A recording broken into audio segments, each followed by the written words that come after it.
आइए हम लोग समझते हैं इसके बाद अब प्रमुख शिक्षण सहायक सामग्रियाँ क्या होती है।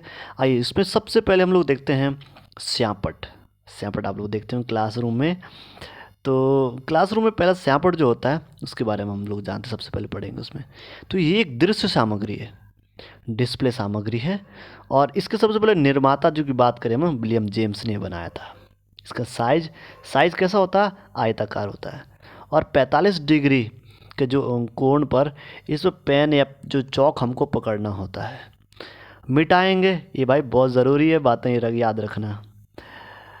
तो ऊपर से नीचे की तरफ मान के चलिए, ये आपके पास ये बोर्ड है। तो इसमें जो ऊपर रफ ऐसे करना, नीचे की तरफ करना है, ये नहीं कि हम कहीं से भी ऐसे करते हैं ऐसे कर दें। तो ये भी बताया गया। ये भी एक चीज़ और बताई गई इसमें कि शिक्षक का जो परम मित्र कहा जाता है, परम मित्र इसी की संज्ञा इसी को ही दी जाती है, परम मित्र की।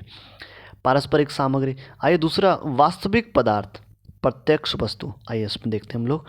सेकंड, इसमें बताया गया है कि शिक्षण सहायक सामग्रियों में प्रथम महत्व प्रत्यक्ष वस्तु का होता है। जो भाई जो हमें दिखेगी वो सबसे ज़्यादा इम्पोर्टेंट वही तो होगी, सबसे महत्वपूर्ण। यहाँ पे एक शब्द दिया जा रहा है रेयालिया। और रेयालिया बताया गया है कि रेयालिया जो शब्द होता है इसका प्रयोग हम सामान्य विषय में यूज़ करते हैं, उसका प्रयोग हम सामान्य विषयों में करते हैं। जानते हैं इसको क्या होता है? जैसे हम उदाहरण के बताया गया यहाँ पे कि भांडे, बर्तनों को हम लोग अपने गांव में भाषा में भांडे बोलते हैं। और कपड़ों को हम लोग खांदड़े बोलते हैं। इस टाइप से हम लोग स्थानीय जो भाषाएं होती है। यह शब्द उन वास्तविक वस्तुओं के लिए प्रयुक्त होता है जिनका निर्माण किसी संस्कृति विशेष या समाज विशेष के लोग करते हैं, वह अपने लिए उपयोग करते हैं। बिल्कुल। तो हम भांडे बर्तन आप देखते होंगे। और अलग अलग दो औजार वस्त्र इसमें बताया गया है। खेती के लिए हम लोग उपकरण करते हैं, उनका अब स्थानीय भाषा हम लोग क्या बोलते हैं उनको। अब तीसरा बताया गया है इसमें कि मॉडल प्रतिमान। देखिए मॉडल को ही प्रतिमान भी बोलते हैं। अब प्रदर्शित उसको प्रदर्शन प्रतिदर्श भी बोलते हैं इसको। मूल की प्रतिकृति। अरे भाई मूल की प्रतिकृति कहने का तात्पर्य ये है इनका कि जैसा है हमको ऐसा ही दिखाना उसको। जैसे हम लोग मिट्टी पढ़ा रहे हैं ना, तो हम चाहे तो मिट्टी लेके आ सकते हैं बाहर से। भाई देखो लाल मिट्टी ऐसी होती है और काली ऐसे होती है, इस टाइप से। तो इसको 3D भी बोलते हैं, 3D आकृति, त्रिविमीय आकृति है, तो उसको बोला गया मॉडल। तो एक मॉडल भी दो प्रकार के हो सकते हैं, एक गतिशील मॉडल बताया गया है, एक अगतिशील बताया गया है। और इसमें बताया गया डायोरमा। डायोरमा उन त्रिविमीय दृश्यों को कहते हैं जिन्हें कोई समाज या संस्कृति विशेष के लोग किसी मूलभूत मानवीय क्रियाओं और विशिष्ट जीवन पद्धतियों के आधार पर बनाते हैं।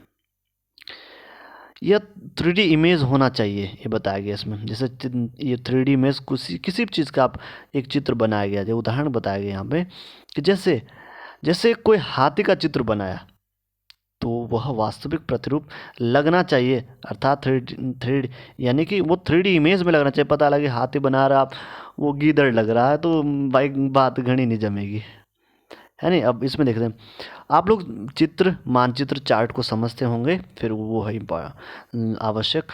और फिर होता है रेखा चित्र। अब रेखा चित्र में बताया गया है कि अध्यापक द्वारा चौक की सहायता से श्यामपट्ट पर या विद्यार्थी द्वारा पेंसिल या पेन की सहायता से नोटबुक पर बनाया गया चित्र या रेखा चित्र कहलाता है इसको।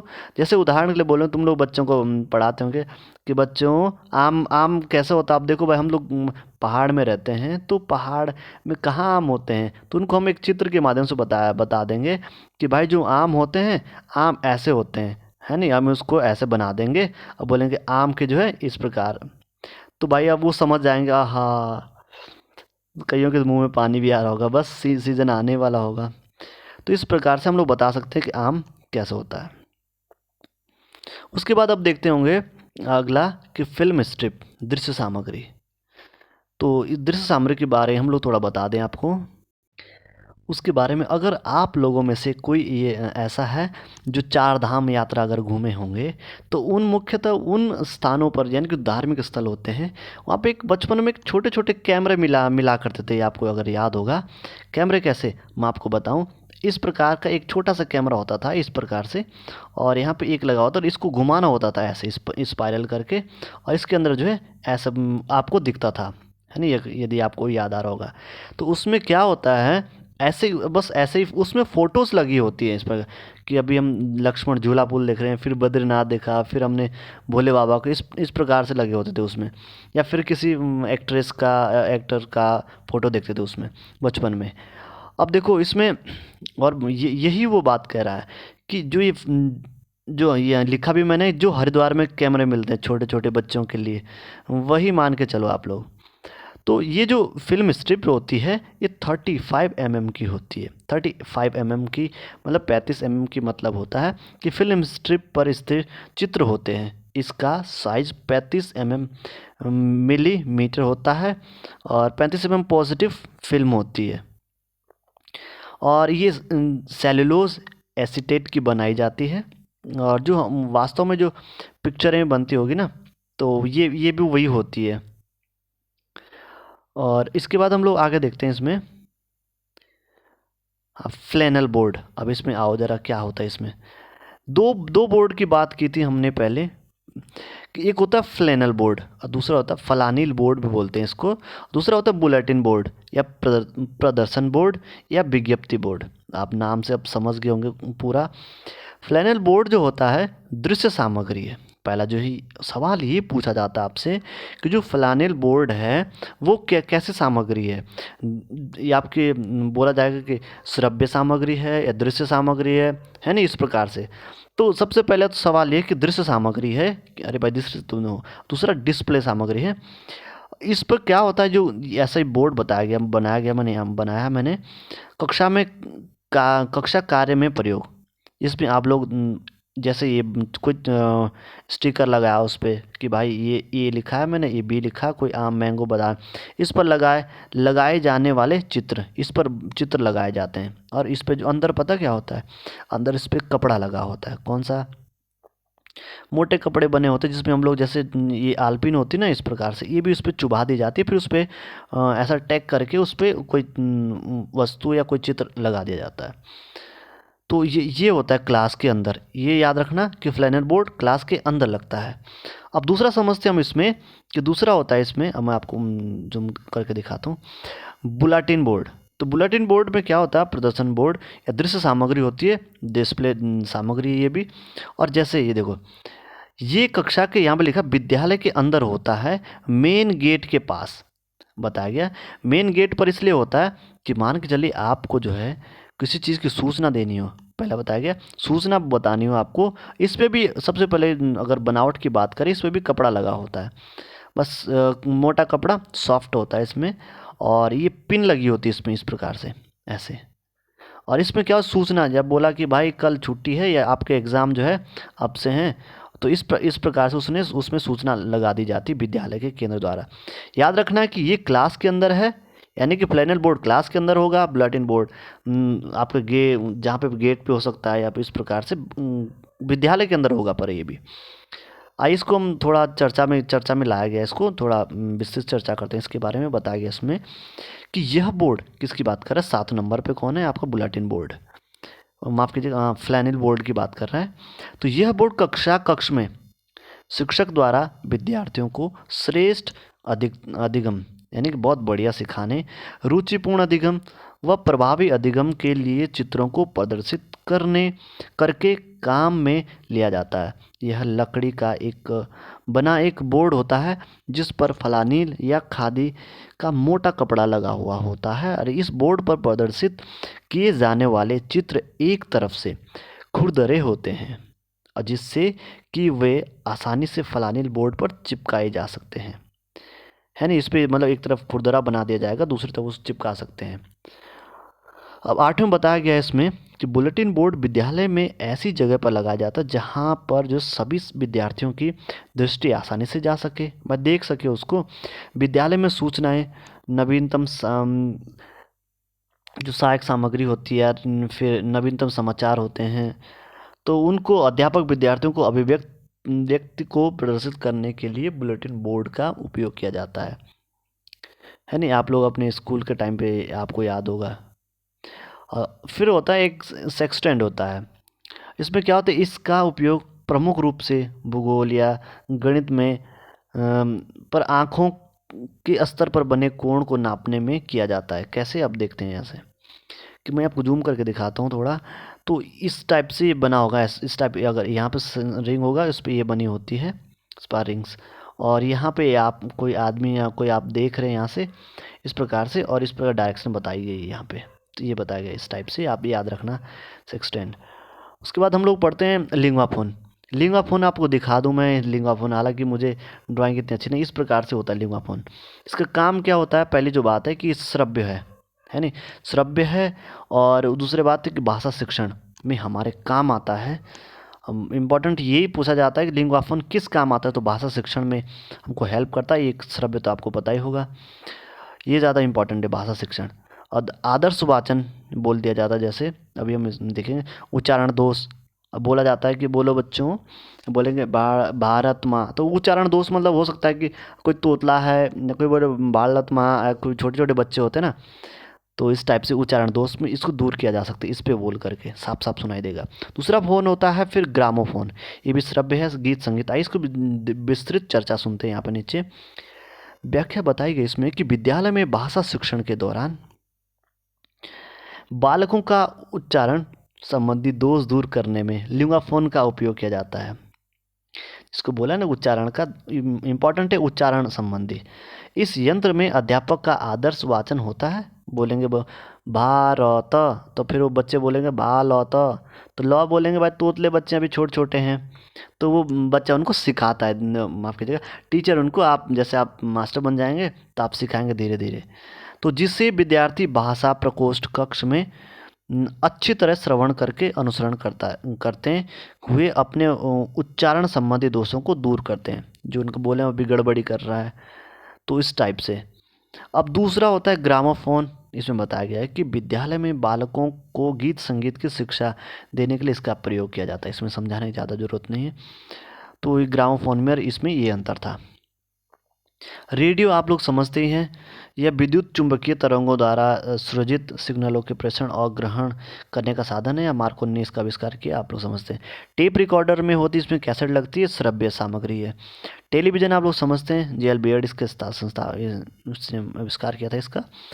अब समझते क्षेत्र भ्रमण, प्रत्यक्ष अनुभव, यानी कि भाई घुमाने ले जाएं, मैं बताया था चिड़ियाघर में तुम ले जाएंगे तो उसको सब देख कर, उसको सभी जितने भी छोटे छोटे बच्चे हैं तो वो सभी को अपने दिमाग में समझ सकते हैं कि भाई टाइगर ऐसा होता है ना, इस प्रकार से। एक होता है वृत्त चित्र। वृत्त चित्र श्रव्य दृश्य है, श्रव्य भी है और दृश्य भी, यानी कि डॉक्यूमेंट्री फिल्म बनती है, किसी संस्था पे बन सकती है, किसी आप भी अगर मान के चलिए आप कल के दिन बड़े आदमी अच्छे पोस्ट पर चले जाएंगे तो फिर आप पे भी एक बहुत ही बढ़िया डॉक्यूमेंट्री बन सकती है कि उस आदमी ने ये किया था, इस प्रकार से।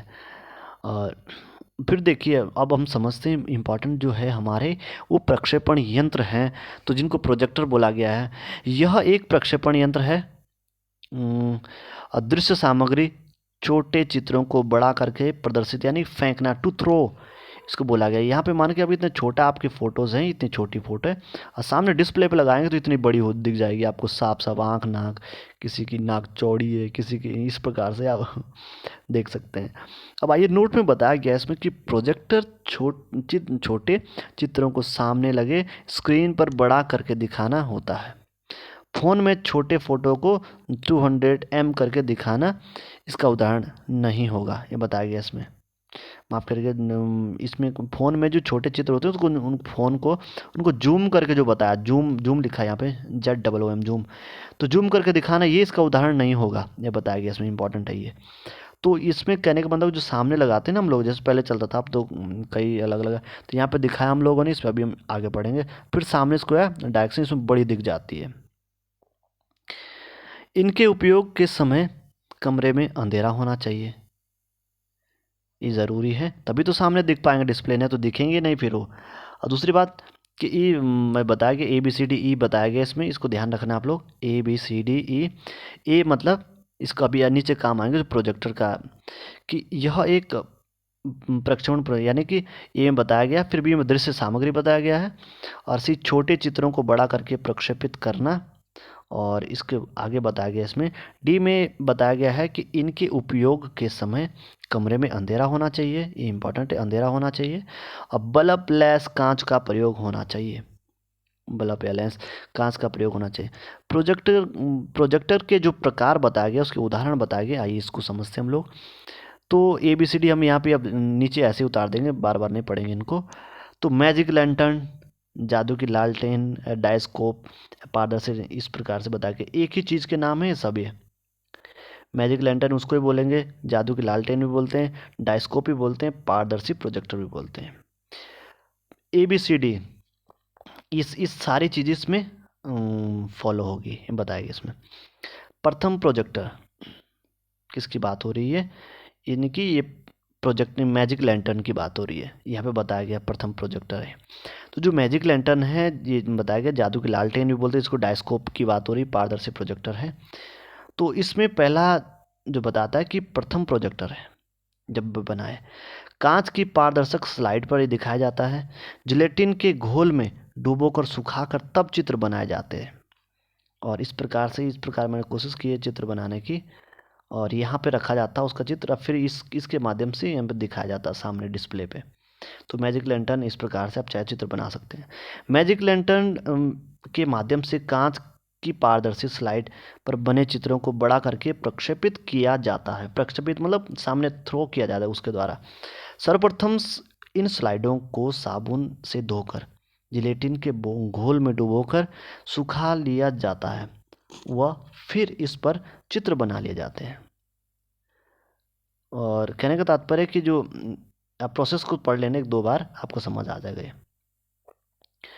हम आगे बढ़ते हैं, इसमें बताया गया इसमें एपिस्कोप। एपिस्कोप क्या होता है, तो ABCD ऊपर आप देखना वही फॉलो होगी, नीचे उक्त ABCD भी वही आएगी।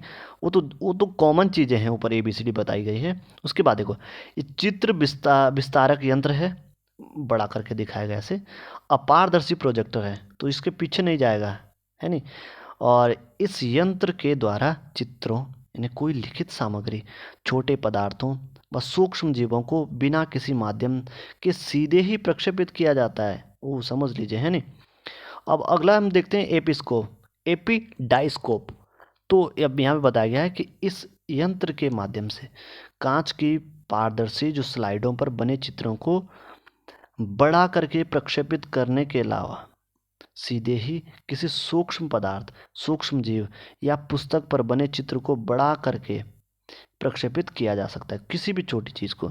ये इसके बारे में बताया कि पारदर्शी व अपारदर्शी प्रोजेक्टर दोनों हैं ये कहने का यहाँ बताया गया 2 in 1 है, दोनों पारदर्शी भी अपारदर्शी भी। डायस्कोप माइनस एपिस्कोप बताया गया, एपिडाइस्कोप यानी कि दोनों को मिला करके। अब चौथा बताया गया इसमें सिरो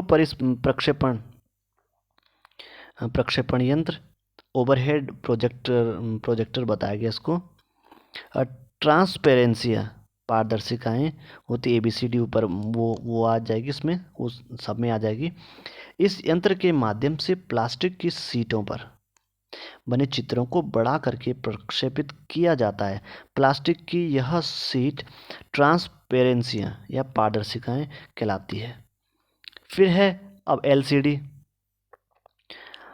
LCD में लिक्विड, इसकी फुल फॉर्म होती है लिक्विड क्रिस्टल डिस्प्ले। और फिर नेक्स्ट अगली होती है LDP प्रोजेक्टर, तो डिस्प्ले लाइट प्रोसेसिंग। तो प्रोजेक्टर मापते हैं, आइए समझते हैं इसको नीचे भी।